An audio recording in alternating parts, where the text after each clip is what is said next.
ಸಮುದಾಯ ಬಾನುಲಿ ರೇಡಿಯೋ ಮಣಿಪಾಲದ ಕೇಳುಗ ಮಿತ್ರರೇ, ಕನ್ನಡ ಸಾಹಿತ್ಯ ಪರಿಷತ್ ಉಡುಪಿ ತಾಲೂಕು ಘಟಕದ ಸಹಯೋಗದಲ್ಲಿ ರೇಡಿಯೋ ಮಣಿಪಾಲ ಸಮುದಾಯ ಬಾನುಲಿ ಅರ್ಪಿಸುತ್ತಿದೆ ಕಥೆ ಕೇಳೋಣ ಸರಣಿ ಕಾರ್ಯಕ್ರಮ. ಕಥೆಯ ಸಾಗರದಲ್ಲಿ ಅಮೃತದ ಬಿಂದು, ವಾರವಾರವೂ ಕಿವಿದೆರೆಗೆ ಬಂದು. ಕಥೆಯ ಸಾಗರದಲ್ಲಿ ಅಮೃತದ ಬಿಂದು, ಮನಮುದಗೊಳಿಸುತ್ತಲೀ ವಿಚಾರ ತುಂಬಿ ಭಾವಕೋಶವ ವಿಸ್ತರಣೆಗೈದು ಮನವ ಮಥನವಗೊಳಿಸಿ ಬದುಕಿಗೆ ಅನುಗೊಳಿಸಿ. ಮನವ ಮಥನವಗೊಳಿಸಿ ಬದುಕಿಗೆ ಅನುಗೊಳಿಸಿ, ಬದುಕಿಗೆ ಅನುಗೊಳಿಸಿ. ಕತೆ ಕೇಳೋಣ, ಕತೆ ಕೇಳೋಣ, ಕತೆ ಕೇಳೋಣ.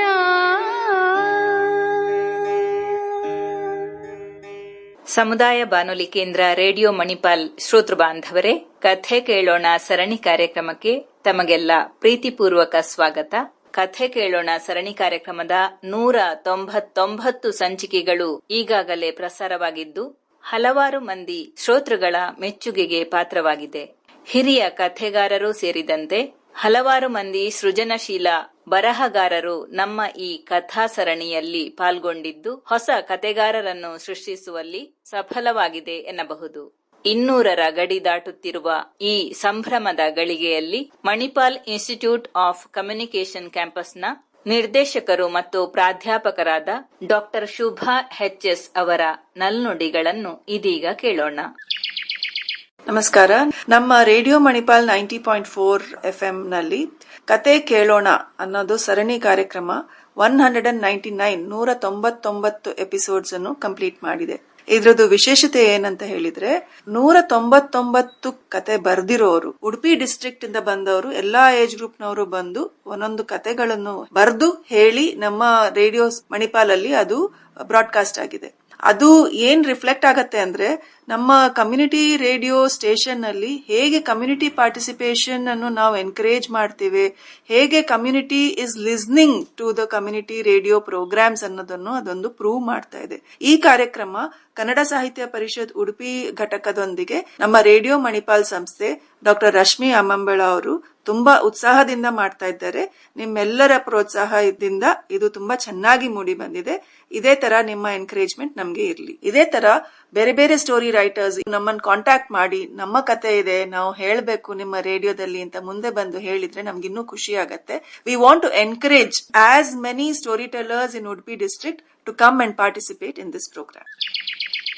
ಕೇಳುಗ ಮಿತ್ರರೇ, ಇಂದಿನ ಸಂಚಿಕೆಯಲ್ಲಿ ಕಥೆಗಾರರಾಗಿ ನಮ್ಮೊಂದಿಗಿದ್ದಾರೆ ಹಿರಿಯ ಸಾಹಿತಿ ಹರಿದಾಸರಾದ ಬಿ.ಸಿ. ರಾವ್ ಶಿವಪುರ. ಬನ್ನಿ ಕಥೆ ಕೇಳೋಣ. ಎಲ್ಲರಿಗೂ ನಮಸ್ಕಾರ. ನಾನೀಗ ನಿಮ್ಮ ಮುಂದೆ ಒಂದು ಚಿಕ್ಕ ಕಥೆಯ ನಿರೂಪಣೆಯ ಕೆಲಸವನ್ನು ಮಾಡ್ತಾ ಇದ್ದೇನೆ. ಕಥೆಯ ಶೀರ್ಷಿಕೆ ಕೆಲಸವೇ ದೇವರ ಪೂಜೆ. ರಾಜನೊಬ್ಬನಿದ್ದ. ಅವನಿಗೆ 4 ಮಡದಿಯರು. ಎಲ್ಲರಿಗೂ ತಾವು ರಾಣಿಯರು ಎಂಬ ಗರ್ವ. ರಾಜನು ಚಾಣಾಕ್ಷ. 4 ಸರಿದೂಗಿಸಿಕೊಂಡು ಹೋಗುತ್ತಿದ್ದನು. ಸುಮ್ಮನೆ ಕೆಲಸವಿಲ್ಲದೆ ಕುಳಿತಾಗ ಬೇಡವಾದ ವಿಚಾರಗಳು ತಲೆ ತಿನ್ನುವುದು ಸ್ವಾಭಾವಿಕ.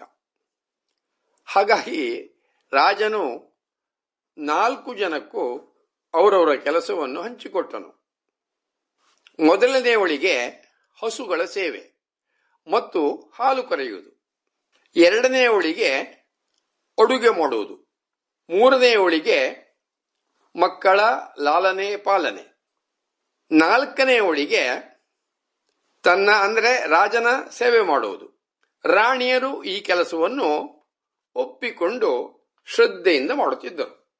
ಒಂದು ದಿನ ಆ ನಾಲ್ವರಿಗೂ ನಾವೇ ಏಕೆ ಈ ಕೆಲಸ ಮಾಡಬೇಕು? ನಮ್ಮ ಅರಮನೆಯಲ್ಲಿ 10 ಆಳುಗಳಿಲ್ಲವೇ ಎಂಬ ಪ್ರಶ್ನೆ ಮೂಡಿ ಅವರು ಕರ್ತವ್ಯ ವಿಮುಖರಾದರು. ರಾಜನಿಗೆ ತುಂಬ ಚಿಂತೆಯಾಯಿತು. ಇವರನ್ನು ಹೇಗೆ ಸರಿಪಡಿಸುವುದು ಎಂಬ ಈ ಚಿಂತೆಯಲ್ಲಿಯೇ ಕ್ಷಣಕ್ಷಣವೂ ಅವನಿಗೆ ಯುಗವಾಯಿತು. ರಾಣಿಯರ ಉದಾಸೀನ ಮನೋವೃತ್ತಿಯ ಪರಿಹಾರ ಹೇಗೆ ಎಂದು ಸದಾ ಚಿಂತಿಸುತ್ತಿದ್ದ. ಅಷ್ಟರಲ್ಲಿ ಅರಮನೆಗೆ ಒಬ್ಬ ಮಹಾನ್ ಸಂತನ ಆಗಮನವಾಯಿತು. ರಾಜನು ಪೂಜ್ಯಭಾವದಿಂದ ಸಂತನನ್ನು ಸ್ವಾಗತಿಸಿದನು. ಆದರೋಪಚಾರಗಳು ನಡೆದವು. ಆದರೆ ರಾಜನ ಮುಖದಲ್ಲಿ ನಗುವಿಲ್ಲ, ನಲಿವಿಲ್ಲ, ವರ್ತನೆಯಲ್ಲಿ ನಮ್ರತೆ ಇಲ್ಲ. ಏನೋ ಗಾಢವಾದ ದುಃಖ ರಾಜನಿಗಿರುವುದು ಸಂತನಿಗೆ ತಿಳಿಯಿತು. ಆತ ಕೇಳುತ್ತಾನೆ, ಅಯ್ಯ ಪ್ರಭುವೇ, ಏನೋ ಚಿಂತೆಯ ಲಕ್ಷಣಗಳು ನಿನ್ನ ಮುಖದಲ್ಲಿ ಕಾಣುತ್ತಿವೆ. ಕಾರಣವನ್ನು ತಿಳಿಸಿದರೆ ನಾನು ನಿನ್ನ ಚಿಂತೆಯನ್ನು ಬಗೆಹರಿಸುತ್ತೇನೆ. ಆಗದೆ ಕಾರಣವನ್ನು ತಿಳಿಸುವೆಯಾ ಎಂದಾಗ ರಾಜನು ತನ್ನ ಮಡದಿಯರಿಗೆ ಹಂಚಿದ ಕೆಲಸ, ಕೆಲವು ದಿನಗಳ ಕಾಲ ಕೆಲಸ ಮಾಡಿ ಉದಾಸೀನ ಮನೋವೃತ್ತಿಯಿಂದ ಕರ್ತವ್ಯ ವಿಮುಖರಾಗಿದ್ದುದನ್ನು ತಿಳಿಸುತ್ತಾನೆ.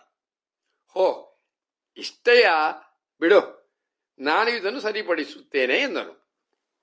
ಮೊದಲಿನ ರಾಣಿ ಇದ್ದಲ್ಲಿಗೆ ಹೋಗಿ, ಅಮ್ಮ, ಮಹಾರಾಜರು ನಿನಗೆ ಯಾವ ಕೆಲಸ ಹೇಳಿದ್ದರು ಎಂದು ಕೇಳಿದನು. ಆಗ ಆಕೆ ನನಗೆ ಗೋಸೇವೆ ಮತ್ತು ಹಾಲು ಕರೆಯುವ ಕೆಲಸ ಎಂದಳು. ನೀನು ಪುಣ್ಯವಂತೆ. ಹಿಂದಿನ ಜನ್ಮದಲ್ಲಿ ಅರಣ್ಯದಲ್ಲಿ ಹಸುವಾಗಿದ್ದು ಶಿವಲಿಂಗಕ್ಕೆ ಹಾಲು ಅಭಿಷೇಕ ಮಾಡುತ್ತಿದ್ದಿ. ಅದರಿಂದ ಈಗ ರಾಣಿಯಾಗಿದ್ದಿ. ಆ ಸೇವೆಯಲ್ಲಿ ಇನ್ನೂ ಬಾಕಿ ಇದೆ. ಅದಕ್ಕಾಗಿ ರಾಜ ನಿನಗೆ ಗೋಸೇವೆ ಮತ್ತು ಹಾಲು ಕರೆಯುವ ಕೆಲಸವನ್ನು ಕೊಟ್ಟಿರುವನು. ಈ ಕೆಲಸವನ್ನು ದೇವರ ಪೂಜೆ ಎಂದು ತಿಳಿದು ಮಾಡು, ನಿನ್ನ ಉದ್ಧಾರವಾಗುವುದು ಎಂದನು. ರಾಣಿಗೆ ಸಂತಸವಾಗಿ ಕೆಲಸಕ್ಕೆ ತೊಡಗಿದಳು.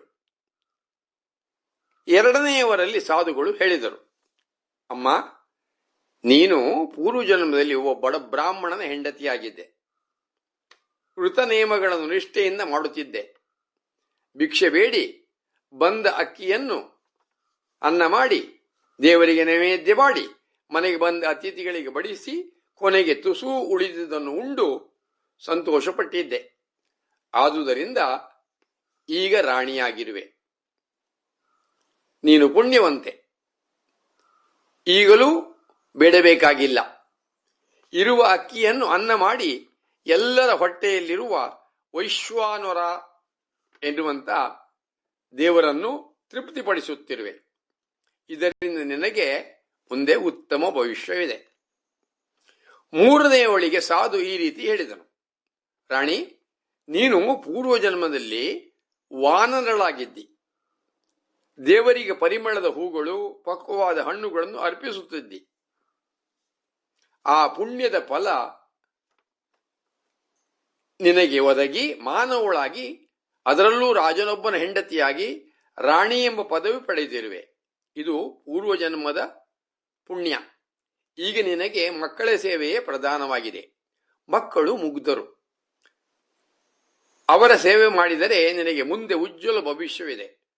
ಅಷ್ಟೂ ಮಕ್ಕಳ ಪಾಲಿಗೆ ನೀನು ಮಾತ್ರ ದೇವತೆ.